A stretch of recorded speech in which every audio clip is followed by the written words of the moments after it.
Morning students. Last day I explained you some topics of our chapter The Food We Eat. We already read about nutrients of food, in which I discussed about carbohydrates, fats, vitamins and minerals, proteins, etc. Now to continue, I will explain you about our new point, preserving food. Here is preserving food. Let's start. When we leave food in the open for a few hours. देखो, जब हम food को कुछ घंटों के लिए या कुछ हार्स के लिए ओपन छोड़ देते हैं, ओपन रख देते हैं, then germs spoil it and make it unfit for eating. तो क्या होता है, उसमें जर्म्स आ जाते हैं. जर्म्स उस फूड को स्पॉइल कर देते हैं, ख़राब कर देते हैं, एंड मेक इट अनफिट, और उसे हमारे लिए, हमारे खाने के लिए अनफिट बना देते हैं. मतलब अगर हम फूड को ओपन रख देंगे तो उसमें जर्म्स जल्दी से आ जाएंगे और वो हमारे खाने के लिए नहीं रह पाएगा, वो अनफिट हो जाएगा. However, we can prevent food from getting spoiled by slowing down the growth of germs. वैसे हम क्या कर सकते हैं, वी कैन प्रिवेंट फूड, हम फूड को प्रिवेंट कर सकते हैं स्पॉइल होने से. उसमें जर्म्स आने से हम उसको स्पॉइल कर सकते हैं. उसमें जो जर्म्स की ग्रोथ होती है उसको हम धीरे कर सकते हैं, रोक सकते हैं. We can preserve food in many veg.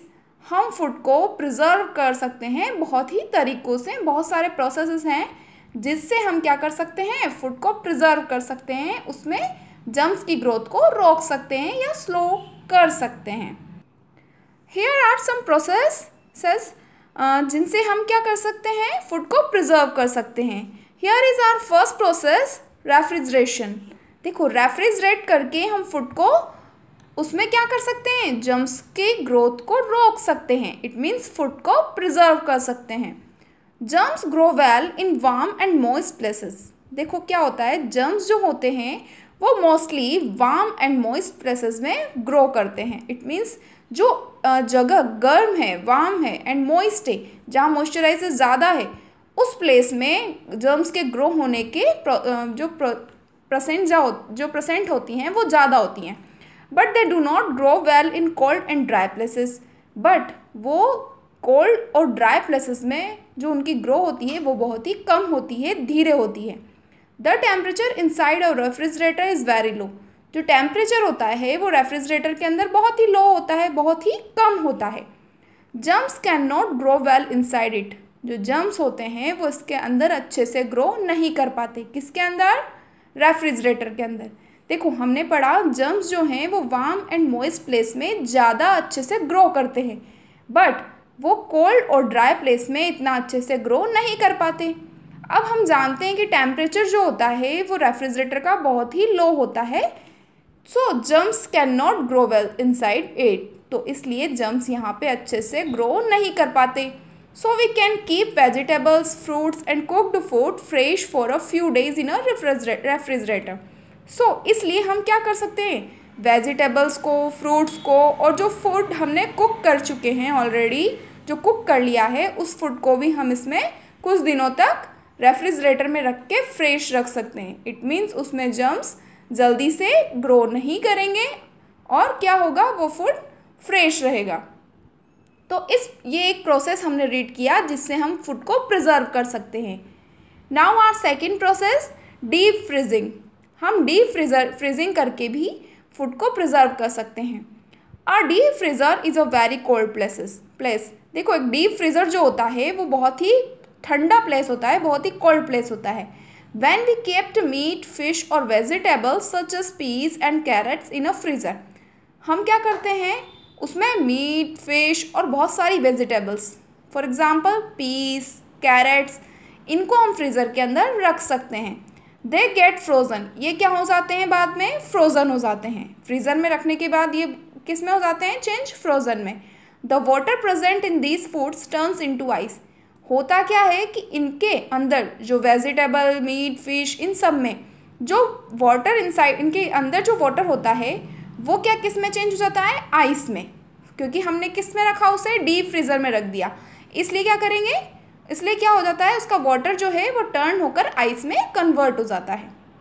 Germs can not grow on them easily, और इसलिए जर्म्स जो होते हैं वो उसमें इजीली ग्रो नहीं कर पाते। We can keep food fresh in a deep freezer for several months. देखो, वी कैन कीप फूड, हम फूड को फ्रेश रख सकते हैं फ्रीज़र में सेवरल मंथ्स तक, मतलब बहुत टाइम तक, बहुत लंबे समय तक हम इसे फ्रीज़र में रखकर फ्रेश रख सकते हैं। Now third process, drawing.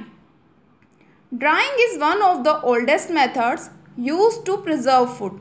देखो, ड्राइंग भी एक ऐसा प्रोसेस है जिससे हम फूड को प्रिजर्व कर सकते हैं, बट ये एक ओल्डेस्ट मेथड है, पुराना मेथड है फूड प्रिजर्व करने का। बाय ड्राइंग, अब देखो ड्राइंग के मेथड से हम कैसे फूड को प्रिजर्व कर सकते हैं ये हम देखेंगे।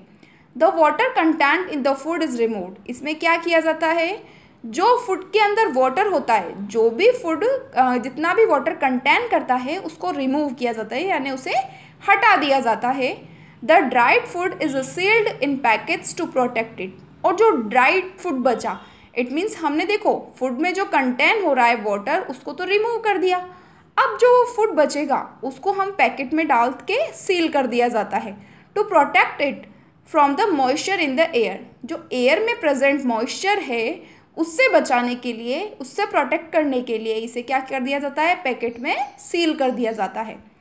Chillies and grapes are dried to preserve them. देखो ये यहाँ पे एग्जांपल है, चिलीज और ग्रेप्स को ड्राई किया जाता है, प्रिजर्व देम, उन्हें प्रिजर्व करने के लिए, लंबे टाइम तक चलाने के लिए, उसमें जर्म्स की ग्रोथ रोकने के लिए ड्राइंग वाला प्रोसेस किया जाता है। इसमें ड्राइंग के प्रोसेस में पहले फूड में जो वाटर कंटेंट है उसको रिमूव किया जाता है एंड देन उसको पैकेट्स में सील कर दिया जाता है। Okay, now next, using preservatives. Preservatives use करना। अब देखो, preservatives such as sugar, salt and oil prevent the growth of germs. कुछ प्रिजर्वेटिव्स होते हैं फूड के, जैसे शुगर है, सॉल्ट, ऑयल, ये तीनों प्रिजर्वेटिव्स जो हैं वो जर्म्स की ग्रोथ को प्रिवेंट करते हैं, रोक देते हैं। We can preserve many fruits and vegetables such as pickles by keeping them in oil और विनेगर। देखो, हम बहुत सारे फ्रूट्स को, वेजिटेबल्स को प्रिजर्व कर सकते हैं। किस तरह से, पिकल बनाकर। आपको पता है चटनी या अचार बनाकर हम क्या करते हैं, बहुत सारे फ्रूट्स और वेजिटेबल्स को बहुत लंबे समय तक, बहुत लंबे टाइम तक चला सकते हैं। अब उनको, आपको पता है पिकल्स किस में बनते हैं, ऑयल या विनेगर में। ऑयल और विनेगर में डालकर उन्हें बहुत टाइम तक चलाया जा सकता है। We can preserve fruits such as apples और स्ट्रॉबेरीज एज जैम्स। देखो, हम एक तरह से फ्रूट को और प्रिजर्व कर सकते हैं, जैसे कि हम करें एप्पल्स और स्ट्रॉबेरीज हैं, इनको जैम में कन्वर्ट करके प्रिजर्व किया जा सकता है। अब जैम कैसे बनाया जाता है, by boiling them with sugar. क्या किया जाता है, शुगर के साथ बॉईल करके इन्हें बनाया जाता है। तो इस तरह से हम क्या कर सकते हैं, फ्रूट्स को प्रिजर्व कर सकते हैं। We use salt to preserve fish, और फिश को प्रिजर्व करने के लिए सॉल्ट यूज़ किया जाता है। तो इस तरह से ये प्रिजर्वेटिव्स को यूज़ करके हम फ्रूट्स और वेजिटेबल्स को प्रिजर्व कर सकते हैं। और प्रिजर्वेटिव कौन कौन से होते हैं, sugar, salt and oil. Okay, now last point, canning and bottling. Canning is a process in which food is heated in a can to kill the germs. देखो, कैनिंग एक ऐसा प्रोसेस होता है जिसमें हम फूड को हीट देते हैं। एक कैन में हीट दिया जाता है जिससे जर्म्स जो हैं वो किल हो जाते हैं, मर जाते हैं। When a bottle is used to heat food, अब जब फूड को हीट देने के लिए अगर बोतल को यूज़ करें तो वो क्या कहलाएगा, प्रोसेस बॉटलिंग। देखो, कैनिंग प्रोसेस में फूड को हीट देने के लिए कैन का यूज़ किया जाता है जिससे जर्म्स मर जाते हैं, और अगर हम कैन नहीं यूज़ करके बॉटल यूज़ करें तो उसे बॉटलिंग बोला जाता है। The air is driven out of the container and it is sealed. जो एयर होती है वो उस कंटेनर से बाहर निकाल दी जाती है एंड उसको बाद में सील कर दिया जाता है। The food inside the container is thus protected from germs and can be preserved safely for months. देखो, जो कंटेनर के अंदर फूड होता है उसको प्रोटेक्ट कर लिया जाता है जर्म से। हमने क्या करा, एयर बाहर निकाल दी एंड उसको सील कर दिया। तो इस तरह से फूड जो है वो उस कंटेनर के अंदर प्रोटेक्ट हो जाता है, प्रिजर्व हो जाता है, जिससे उसमें जर्म्स ग्रो नहीं करते। तो ये हम बहुत मंथ तक चल जाता है सेफली, इसको हम प्रिजर्व कर सकते हैं बहुत मंथ तक। Fruits, vegetables and pickles are preserve by canning and bottling. बहुत सारे फ्रूट्स और वेजिटेबल्स ऐसे हैं जिसको पिकल्स बनाकर या पिकल्स को भी किस तरह से प्रिजर्व किया जाता है, कैनिंग एंड बॉटलिंग वाले प्रोसेस से। फ्रूट्स, वेजिटेबल्स, पिकल्स, इन सबको कैनिंग या बॉटलिंग करके प्रिजर्व कर दिया जाता है। Now I think you all understood this topic, preserving food and their processes, and here our chapter is complete. अब इसकी एक्सरसाइज मैं आपको नेक्स्ट डे कंप्लीट करवाऊंगी। Keep learning, keep studying, take care, bye bye.